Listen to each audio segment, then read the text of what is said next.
चलिए तो साथियों, हो जाइए तैयार। रेलवे ग्रुप डी एग्जाम 2025 के लिए बहुत ही इंपॉर्टेंट करंट अफेयर्स लेकर आए हैं। ये क्वेश्चंस तो आपको जानने ही चाहिए क्योंकि आपके एग्जाम के लिए बहुत ही ज़्यादा हेल्पफुल होगा। तो साथियों, जितने साथी लोग आरआरबी ग्रुप डी एग्जाम 2025 की तैयारी कर रहे हैं ना, सभी के लिए बहुत ही इंपॉर्टेंट सेशन है ये, क्योंकि ये क्वेश्चन वेरी वेरी इंपॉर्टेंट है। तो चलिए बिना देरी किए हुए क्लास को शुरू करते हैं, देखते हैं क्वेश्चन। पहला क्वेश्चन है, पॉल बिया किस देश के राष्ट्रपति बने हैं जो वर्तमान में दुनिया के सबसे बुजुर्ग राष्ट्रपति हैं। देखिए, ये जो फोटो आप देख पा रहे हैं, इनका नाम है पॉल बिया और ये अभी जो है ना कैमरून के राष्ट्रपति बने हैं। और याद रखना, इनकी आयु जो है ना 92 ईयर्स है और ये वर्तमान में दुनिया के सबसे बुजुर्ग राष्ट्रपति हैं। तो करेक्ट आएगा ऑप्शन नंबर डी, कैमरून के। आगे देखिए, राष्ट्रपति द्रौपदी मुर्मू वायुसेना के 2 लड़ाकू विमानों में उड़ान भरने वाली देश की पहली राष्ट्रपति हैं। उन्होंने हाल ही में अंबाला वायुसेना स्टेशन से उड़ान भरा था। ठीक है, आपको बताना है किस लड़ाकू विमान में उड़ान भरा। तो देखिए करेक्ट आएगा राफेल में। और इससे पहले जो है ना, ये जो है सुखोई 30 MKI में उड़ान भर चुकी हैं, ये भी आपको याद रखना है। अगला, भारत ने अपने रक्षा संबंधों को मजबूत करने के लिए किस देश के साथ अक्टूबर 2025 में एक 10 वर्षीय रक्षा ढांचा समझौते पर हस्ताक्षर किया है। देखिए भाई, भारत ने अपने रक्षा संबंधों को मजबूत करने के लिए किस देश के साथ अक्टूबर 2025 में एक 10 वर्षीय रक्षा ढांचा समझौते पर हस्ताक्षर किया है। याद रखिए, करेक्ट आंसर हो जाएगा अमेरिका के साथ। राइट है ऑप्शन नंबर ए, अमेरिका। आगे नेक्स्ट क्वेश्चन है, हाल ही में संपन्न 47वें आसियान शिखर सम्मेलन के दौरान आसियान की अध्यक्षता, ठीक है, या चेयरशिप किस देश को सौंपी गई।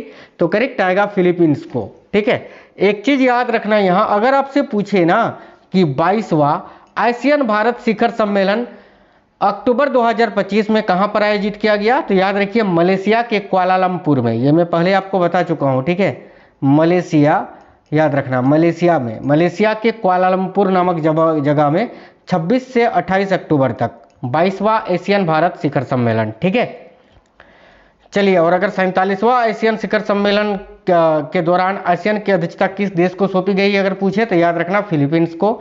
आगे देखिए नेक्स्ट क्वेश्चन है, चक्रवात मोन्था यानी साइक्लोन मोन्था बंगाल के खाड़ी में बना एक गंभीर उष्णकटिबंधीय तूफान था।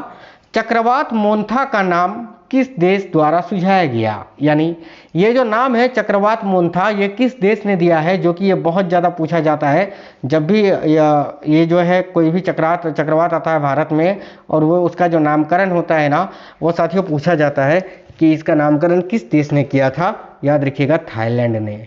ठीक है, आगे देखिए अगला क्वेश्चन है, ग्रोकीपीडिया को किस प्रसिद्ध उद्यमी और तकनीकी दिग्गज कंपनी द्वारा लॉन्च किया गया है, यानी किसके द्वारा लॉन्च किया गया है।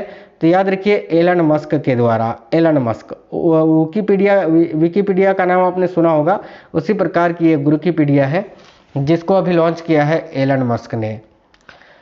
आयरलैंड की 10वीं राष्ट्रपति के रूप में किसे चुना गया है, बताइए। ये जो फोटो आप देख पा रहे हैं ना, ये वर्तमान में आयरलैंड की राष्ट्रपति बनी है और आयरलैंड की ये 10वीं राष्ट्रपति बनी है। याद रखना, इनका नाम है कैथरीन कोनोली। ठीक है, करेक्ट है option number D, Catherine Connolly. याद रखिएगा। अगला, भारतीय एथलीट प्रीति स्मिता भोई ने एशियाई युवा खेलों 2025 में किस खेल स्पर्धा में स्वर्ण पदक जीता है। तो भारतीय एथलीट देखिए प्रीति स्मिता भोई ने एशियाई युवा खेलों 2025 में किस खेल स्पर्धा में गोल्ड मेडल जीता। करेक्ट है वेट लिफ्टिंग में, यानी साथियों भारोत्तोलन में। भारोत्तोलन करेक्ट आंसर हो जाएगा। याद रखिए ऑप्शन नंबर सी। अगला है, आंध्र प्रदेश के रामायपट्टनम में एक विशाल ग्रीनफील्ड रिफाइनरी और पेट्रोकेमिकल कॉम्प्लेक्स परियोजना विकसित की जा रही है। इस परियोजना के विकास के लिए किन 2 PSU ने सहयोग किया है। तो एक तो साथियों भारत पेट्रोलियम कॉर्पोरेशन लिमिटेड यानी BPCL, और एक है ऑयल इंडिया लिमिटेड। याद रखेंगे। ठीक है, एक है आपका OIL यानी ऑयल इंडिया लिमिटेड, यानी option number B correct answer हो जाएगा। चलिए नेक्स्ट क्वेश्चन है, भारत में एक पूर्ण यात्री विमान। ठीक है, देखिए भारत में एक पूर्ण यात्री विमान SJ-100 का उत्पादन के लिए हल ने यानी हिंदुस्तान एरोनॉटिक्स लिमिटेड ने रूस की किस कंपनी के साथ एक मऊ पर हस्ताक्षर किया है? तो भाई रूस की यूएससी कंपनी के साथ यानी यूनाइटेड एयरक्राफ्ट कॉरपोरेशन के साथ, याद रखना, ठीक है। ये जो विमान है ना साथियों, भारत में एक पूर्ण यात्री विमान है SJ-100। इसके उत्पादन के लिए हिंदुस्तान एरोनॉटिक्स लिमिटेड, भारत का जो कंपनी है हिंदुस्तान एरोनॉटिक्स लिमिटेड, और रूस की जो कंपनी है यूनाइटेड एयरक्राफ्ट कॉरपोरेशन, इन दोनों के बीच एक मऊ पर हस्ताक्षर किया गया है, याद रखेंगे। देखिए क्वेश्चन नंबर 11 है, रूस द्वारा हाल ही में सफलतापूर्वक परीक्षण की गई क्रूज मिसाइल, देखिए वेरेवेस्टनिक की सबसे अनूठी विशेषता क्या है? तो भाई रूस के द्वारा भी हाल ही में सफलतापूर्वक परीक्षण की गई ये जो क्रूज मिसाइल है जिसका नाम है बुरेवेस्टनिक, इसकी सबसे अनूठी विशेषता है कि यह परमाणु ऊर्जा से चलने वाली मिसाइल है, यानी यह परमाणु ऊर्जा से संचालित होगी। करेक्ट आएगा ऑप्शन नंबर डी, याद रखिएगा। भारतीय सेना ने पहली बार स्वदेशी डिजाइन और निर्मित सॉफ्टवेयर डिफाइंड रेडियोस का पहला बैच खरीदने के लिए अनुबंध किया है। SDRS यानी सॉफ्टवेयर डिफाइंड रेडियोस को किस संगठन ने विकसित किया है, ये पूछा जा रहा है, याद रखिएगा DRDO ने साथियों, Defence Research and Development Organisation ने। ये रेलवे के लिए बहुत ही इंपॉर्टेंट करेंट अफेयर्स हैं। वीडियो को लाइक आप जरूर करिए और ज़्यादा से ज़्यादा क्लास को शेयर करिए साथियों। आगे देखिए अगला क्वेश्चन है, वर्ष 2025 का विज्ञान टीम पुरस्कार किस महत्वपूर्ण पहल में सामूहिक योगदान के लिए CSIR के टीम को प्रदान किया गया था? तो करेक्ट है और अरोमा मिशन के लिए, याद रखना, ठीक है। वर्ष 2025 का विज्ञान टीम पुरस्कार किस महत्वपूर्ण पहल में सामुदायिक योगदान के लिए CSIR की टीम को प्रदान किया गया? करेक्ट है अरोमा मिशन के लिए। आगे देखिए वर्ष 2025 का विज्ञान रत्न पुरस्कार किस प्रसिद्ध वैज्ञानिक को प्रदान किया गया? मैंने आपको बताया था ना कि इन्होंने, ये वही वैज्ञानिक हैं भाई जिन्होंने बिग बैंग थ्योरी जो है ना उसको चैलेंज किया था। इनका नाम था प्रोफेसर जयंत विष्णु नार्लिकर। इनका निधन अभी 2025 में हुआ, याद रखना। 1938 में ये जन्मे थे और 2025 में भी निधन हुआ। Professor Jayant Vishnu Narlikar, option number 1 correct आएगा। चर्च ऑफ इंग्लैंड के इतिहास में आर्क बिशप पद को संभालने वाली पहली महिला कौन है? देखिए चर्च ऑफ इंग्लैंड के इतिहास में आर्क बिशप पद को संभालने वाली जो पहली महिला बनी है वो है डेम सारा मुल्ली। ये है डेम सारा मुल्ली जी का photo, option number 1 right answer है साथियों। आगे देखिए तीरंदाजी विश्व कप फाइनल 2025 में भारत के लिए एकमात्र पदक किसने जीता? तो तीरंदाजी विश्व कप फाइनल 2025 में भारत के लिए एकमात्र पदक किसने जीता? याद रखिए ज्योति सुरेखा वेन्नम ने। ये है ज्योति सुरेखा वेन्नम, करेक्ट आएगा साथियों ऑप्शन नंबर डी, याद रखिए। और ये अगर आपसे पूछे ना कि तीरंदाजी विश्व कप अभी 2025 कहाँ आयोजित हुआ था, तो चीन में आयोजित हुआ था। देखिए बहुत ही अच्छा क्वेश्चन है कि नासा ने हाल ही में 2025 PN7 नामक एक छोटे क्षुद्र ग्रह यानी एस्टेरॉयड की पुष्टि की है जो पृथ्वी के लिए एक अस्थायी दूसरे चंद्रमा के रूप में कार्य कर रहा है। यह क्षुद्र ग्रह किस समूह से संबंधित है? तो भाई याद रखिएगा अर्जुना समूह से संबंधित है, अर्जुना, करेक्ट आएगा ऑप्शन नंबर सी अर्जुना समूह से। अगला क्वेश्चन है थाईलैंड की राजमाता महारानी सिरिकित का हाल ही में निधन हो गया। किस दिवंगत थाई सम्राट की वो पत्नी थी? तो ऑप्शन नंबर बी राजा भूमिबोल अद्युयादेज की, याद रखना, ठीक है, करेक्ट आएगा साथियों ऑप्शन नंबर बी। नेक्स्ट है INS माहे को विशेष रूप से किन क्षेत्रों में सैन्य अभियानों के लिए डिजाइन किया गया है साथियों? अभी INS माहे जो कि चर्चा में था, बताइएगा कि INS माहे को विशेष रूप से किन क्षेत्रों में सैन्य अभियानों के लिए डिजाइन किया गया है? तो विशेष रूप से तटीय और उथले पानी के क्षेत्रों में, करेक्ट आएगा ऑप्शन नंबर ए तटीय और उथले पानी के क्षेत्रों में सैन्य अभियानों के लिए। अगला क्वेश्चन है मिलानो कोर्टिना 2026 शीतकालीन ओलंपिक यानी विंटर ओलंपिक्स के लिए भारतीय मसाल वाहक यानी टॉर्च बियरर कौन नियुक्त किए गए हैं? करेक्ट आएगा अभिनव बिंद्रा, याद रखिएगा अभिनव बिंद्रा ओलंपिक में गोल्ड मेडल दिलाने वाले पहले भारतीय हैं, ये आपको याद रखना है। इनका संबंध निशानेबाजी से है और ये अभी फिर से विंटर ओलंपिक 2026 में जो होगा उसके लिए भारत के मसाल वाहक बनाए गए हैं और ये दूसरी बार हुआ है, सेकंड टाइम ऐसा हुआ है कि अभिनव बिंद्रा जो है ना ओलंपिक के लिए मसाल वाहक बने हैं। चलिए, भारत सरकार ने काबुल में भारतीय दूतावास को बहाल कर दिया है। भारतीय दूतावास का नेतृत्व शुरू में किस स्तर के राजनयिक द्वारा किया जाएगा? करेक्ट है, चार्ज डी अफेयर्स के रूप में, चार्ज डी अफेयर्स की नियुक्ति की जाएगी, याद रखिएगा।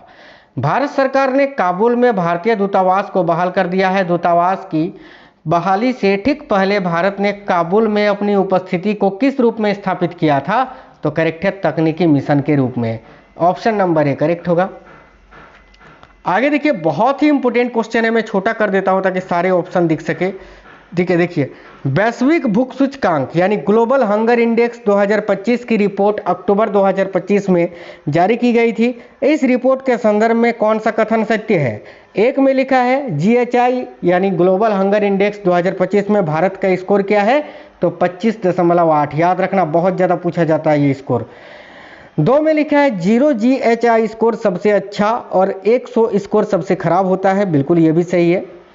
3 में लिखा है आर्मेनिया, बेलारूस, बोस्निया और हर्जेगोविना का GHI स्कोर 5 से कम है, ये भी सही है। यानी ऑप्शन नंबर डी 1, 2 और 3 तीनों सही है। यहाँ अगर आप पूछोगे कि सर भारत का स्थान क्या है, भारत का रैंक क्या है इस सूची में, तो याद रखना 123 देशों की सूची में भारत को 102वां रैंक मिला है। ठीक है, तो ये भी आपको याद रखना है। चलिए तो आगे बढ़ते हैं, अगला क्वेश्चन देखते हैं। नेक्स्ट है, भारत ने किस देश के साथ पहला द्विपक्षीय नौसैनिक अभ्यास इन रोकन में भाग लिया था? ये मैं आपको पहले पढ़ा चुका हूँ, बता चुका हूँ, तो गलत मत करिएगा। बताइए क्या आंसर हो सकता है? बिल्कुल दक्षिण कोरिया में। ऑप्शन नंबर ए करेक्ट आएगा, दक्षिण कोरिया के साथ। ठीक है, पहला द्विपक्षीय नौसैनिक अभ्यास इन रोकन ने भाग लिया था भारत ने अभी। अगला, प्रधानमंत्री नरेंद्र मोदी ने 20 अक्टूबर 2025 को किस विमानवाहक पोत पर नौसैनिक कर्मियों के साथ दीप उत्सव मनाया यानी दीपावली मनाया था? तो INS विक्रांत में। ऑप्शन नंबर सी करेक्ट होगा। देखिए, किस प्रमुख प्रौद्योगिकी कंपनी ने विशाखापट्टनम आंध्र प्रदेश में अपना सबसे बड़ा आर्टिफिशियल इंटेलिजेंस हब और डेटा सेंटर स्थापित करने की घोषणा की है? करेक्ट आएगा गूगल ने। गूगल करेक्ट होगा साथियों, option number A. Next question है, भारत और ऑस्ट्रेलिया के बीच संयुक्त अभ्यास ऑस्ट्रा हिंद हाल ही में कहां आयोजित किया गया था? तो ऑस्ट्रा हिंद जो कि भारत और ऑस्ट्रेलिया के बीच का संयुक्त सैन्य अभ्यास है, जो कि अभी हाल ही में ऑस्ट्रेलिया के पर्थ में आयोजित किया गया था। करेक्ट होगा ऑप्शन नंबर बी। देखिए, केंद्रीय स्वास्थ्य और परिवार कल्याण मंत्रालय का पहला मानसिक स्वास्थ्य राजदूत किन को नियुक्त किया गया है? बताइए कौन नियुक्त किए गए हैं? तो देखिए, करेक्ट होगा भारत की, या फिर बोल सकते हैं बॉलीवुड अभिनेत्री दीपिका पादुकोण। करेक्ट आएगा साथियों, ऑप्शन नंबर सी। भारत ने बुद्ध के पवित्र अवशेष पहली बार रूस के कलमिकिया ले जाए जाएंगे। ठीक है, भारत से बुद्ध के पवित्र अवशेष जो है ना, पहली बार रूस के कलमिकिया ले जाए जाएंगे। आपको बताना है कि कलमिकिया किस देश में है। तो यार ये तो क्वेश्चन में ही आंसर बता दिया गया है, करेक्ट आएगा रूस में। आगे देखिए, वाइब्रेंट गुजरात क्षेत्रीय सम्मेलन हाल ही में कहाँ आयोजित किया गया था? तो वाइब्रेंट गुजरात जो है क्षेत्रीय सम्मेलन हाल ही में कहाँ पर आयोजित किया गया था? तो गुजरात के मेहसाना में। तो करेक्ट होगा option number B, Mehsana Gujarat. हाल ही में संपन्न 9वें इंडिया मोबाइल कांग्रेस यानी IMC इंडिया मोबाइल कांग्रेस 2025 के संदर्भ में निम्न में से कौन सा कथन सत्य है? ए में लिखा है इसका आयोजन बेंगलुरु में किया गया था, जो कि बिल्कुल गलत है। बी में लिखा है इस वर्ष का थीम था इनोवेट टू ट्रांसफॉर्म, ये बिल्कुल सही है। सी में लिखा है IMC यानी इंडिया मोबाइल कांग्रेस एशिया का सबसे बड़ा दूरसंचार मीडिया और प्रौद्योगिकी इवेंट है, ये भी सही है। यानी बी और सी दोनों ही सही है, ऑप्शन नंबर डी करेक्ट होगा। देखिए, अगला क्वेश्चन है 27वें सीएट क्रिकेट रेटिंग अवार्ड्स 2025 के संदर्भ में निम्न में से कौन सही रूप से सुमेलित है? तो ए में लिखा है वर्ष का सर्वश्रेष्ठ अंतर्राष्ट्रीय क्रिकेटर जो रूट को चुना गया, बिल्कुल सही है। वर्ष का सर्वश्रेष्ठ पुरुष एक दिवसीय बल्लेबाज केन विलियमसन को चुना गया, यह भी सही है। सी में लिखा है वर्ष की सर्वश्रेष्ठ महिला बल्लेबाज स्मृति मंधना जो कि भारत की है, इसको चुना गया है, बिल्कुल सही है। यानी ऑप्शन नंबर डी सभी सही है। द्विपक्षीय नौसैनिक अभ्यास कोंकण 2025 हाल ही में किन दो देशों के बीच आयोजित किया गया था? बहुत ही इंपॉर्टेंट क्वेश्चन है, मैं आपको पहले बता चुका हूं ये क्वेश्चन, याद रखिएगा, भारत और यूनाइटेड किंगडम के बीच में। ठीक है, चलिए, रक्षा मंत्री राजनाथ सिंह हाल ही में ऑस्ट्रेलिया की आधिकारिक यात्रा पर थे। यह यात्रा निम्न में से किसकी 5वीं वर्षगांठ के ऐतिहासिक अवसर पर हुई थी? तो करेक्ट है CSP की 5वीं, ठीक है, आधिकारिक CSP की 5वीं वर्षगांठ के ऐतिहासिक अवसर पर, यानी व्यापार रणनीति साझेदारी की 5वीं वर्षगांठ के ऐतिहासिक अवसर पर। नोबेल शांति पुरस्कार 2025 किसे प्रदान किया गया, बताइए। शांति के क्षेत्र में 2025 का नोबेल पुरस्कार किनको दिया गया है? करेक्ट है मारिया कोरिना माचाडो को। राइट है option number D, Maria Corina Machado. चलिए आगे बढ़ते हैं। नेक्स्ट है, सामाजिक सुरक्षा में उत्कृष्ट उपलब्धि के लिए भारत को उत्कृष्ट उपलब्धि पुरस्कार 2025 प्रदान किया गया है। यह पुरस्कार किस वैश्विक संस्था द्वारा प्रदान किया जाता है? ऑप्शन नंबर सी करेक्ट है, अंतर्राष्ट्रीय सामाजिक सुरक्षा संघ के द्वारा साथियों। ठीक है, चलिए हाल ही में संपन्न 6ठे ग्लोबल फिनटेक सम्मेलन 2025 को संबोधित करते हुए प्रधानमंत्री मोदी ने बताया कि भारत का आर्टिफिशियल इंटेलिजेंस दृष्टिकोण 3 सिद्धांतों पर आधारित है। वे 3 सिद्धांत कौन से हैं?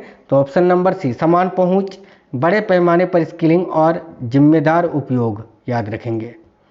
वर्ष 2025 का शस्त्र रामानुजन पुरस्कार किसे दिया जाएगा? तो वर्ष 2025 का शस्त्र रामानुजन पुरस्कार जो है ना, ये अलेक्जेंडर स्मिथ को दिया जाएगा, याद रखिएगा। Option number A right answer है, अलेक्जेंडर स्मिथ। हाल ही में संपन्न 12वीं विश्व पैरा एथलेटिक्स चैंपियनशिप 2025 में भारत के किस एथलीट ने भाला फेंक F64 स्पर्धा में रिकॉर्ड के साथ स्वर्ण पदक जीता? तो वह भारत के पैरा खिलाड़ी सुमित अंतिल ने। ऑप्शन नंबर भी करेक्ट होगा साथियों, सुमित अंतिल। हाल ही में संपन्न 12वीं विश्व पैरा एथलेटिक्स चैंपियनशिप 2025 में किस देश ने सबसे अधिक पदक जीता? भाई काफ़ी इंपॉर्टेंट क्वेश्चन है साथियों, याद रखिएगा, चीन ने सबसे अधिक पदक जीता है। ठीक है, ऑप्शन नंबर ए करेक्ट है, चीन ने। चलिए, किस भारतीय बल्लेबाज खिलाड़ी ने ICC T20 रैंकिंग में पहले स्थान पर रहते हुए अब तक का सर्वाधिक रेटिंग अंक हासिल किया है? तो भाई भारत के ताबड़तोड़ बल्लेबाज अभिषेक शर्मा ने। तो करेक्ट आएगा option number C, Abhishek Sharma. चालू वित्त वर्ष 2025-26 की चौथी द्विमासिक अगस्त सितंबर मौद्रिक नीति समीक्षा बैठक में रेपो दर क्या रखा गया है? तो याद रखिएगा 5.5%। उम्मीद करते हैं साथियों आपको ये 42 क्वेश्चंस जो हैं पसंद आए होंगे और आपको अच्छे से समझ आ गए होंगे। वीडियो को लाइक जरूर करिएगा, ज़्यादा से ज़्यादा दोस्तों के साथ क्लास को शेयर करिए और शाम में आपको साइंस का या जीके जीएस का क्लास मिलेगा, उसको आप ज़रूर से ज़रूर देखना। वीडियो को ज़्यादा से ज़्यादा दोस्तों तक ज़रूर शेयर करिए साथियों। ठीक है, और लाइक तो करना ही है क्योंकि उससे हमें मोटिवेशन मिलता है, आपके लिए दिन ब दिन और बेटर करते हैं। ठीक है, तो मिलेंगे आपसे नेक्स्ट वीडियो में, तब तक के लिए जय हिंद, वंदे मातरम साथियों।